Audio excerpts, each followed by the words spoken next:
Kordero sa Diyos na nagapatawad ka sa masala sa kalibutan. Linuhatakan mo sa Diyos sa mga Ibigin ng Diyos, dihin Ginoo kami makadasig, Lord, ilabi na sa aking mga. Ikaw mingon nga ikaw ang kahayag ni ining kalibutan. Minsang sa awit nagasiling dinhi ang kinabuhi. Tagot lo. Yara siya kaupod sa aton, nakabati siya, nakakita siya. Ang aton lang buhaton, aton lang siya tawgon. Kay gisaling niya sa Jeremiah 33:3.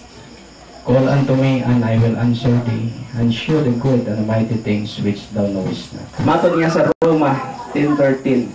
Sa tanan nga magasampit sa iya tagaan niyang kagahom.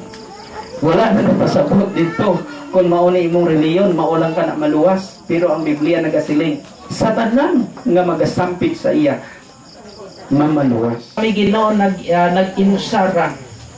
But still, karong gabi na, anyan sa kita sa balay sa atong mga igsoon, manalangin ng maghupay unta kanato og payran ang luha sa atong mga mata sa ngalan sa Amahan, sa Anak, sa Diyos, sa Espiritu Santo. Amen. Ang akong amahan, magpasilungog kaniya na mag-alagay. Kung kita nagapinabuhi diri sa kalibutan, sa ato na lang pagbulig sa pag-ampo. Our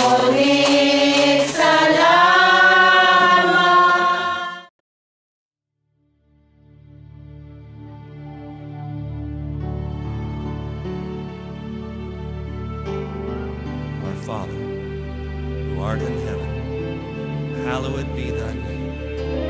Thy kingdom come, thy will be done, on earth as it is in heaven. Give us this day our daily bread, and forgive us our trespasses, as we forgive those who trespass against us. Lead us not into temptation, but deliver us from evil. For thine is the kingdom,